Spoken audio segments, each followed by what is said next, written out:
El agua puede absorber enormes cantidades de energía sin calentarse demasiado rápido. Funciona como una gigantesca batería térmica. Durante el día, los océanos almacenan parte del calor recibido del sol. Durante la noche, lo liberan lentamente. Este proceso ocurre de manera constante en todos los mares del planeta. Sin esa capacidad para almacenar calor, las diferencias de temperatura entre el día y la noche serían mucho más extremas. Los inviernos serían mucho más fríos. Los veranos, mucho más calurosos. En otras palabras, el agua no solo alimenta la vida, también ayuda a estabilizar el clima que la hace posible.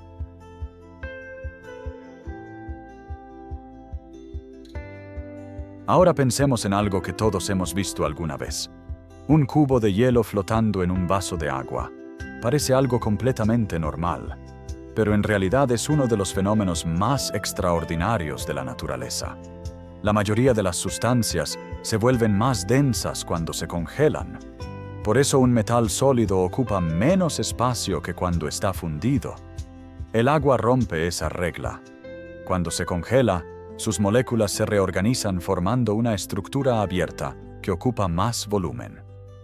Como consecuencia, el hielo se vuelve menos denso que el agua líquida, y por eso flota. Puede parecer una simple curiosidad científica, pero la vida en la Tierra depende de ella. Si el hielo se hundiera, los lagos y ríos comenzarían a congelarse desde el fondo. Cada invierno acumularían nuevas capas de hielo hasta congelarse completamente. Miles de especies desaparecerían. Los ecosistemas de agua dulce serían muy diferentes, y la evolución de la vida sobre nuestro planeta probablemente habría seguido otro camino. Otra propiedad convierte al agua en la gran transportadora de la naturaleza. El agua es conocida como el solvente universal.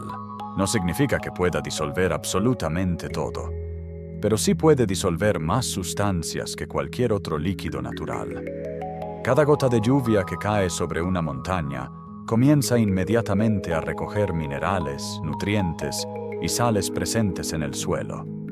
Más tarde, los ríos transportarán esos materiales a lo largo de cientos o incluso miles de kilómetros. Gracias a este proceso, los suelos se enriquecen, los bosques reciben nutrientes, los humedales prosperan y los océanos reciben parte de los minerales que alimentan la vida marina. Sin esta capacidad para transportar sustancias, los ecosistemas serían mucho más pobres y menos diversos.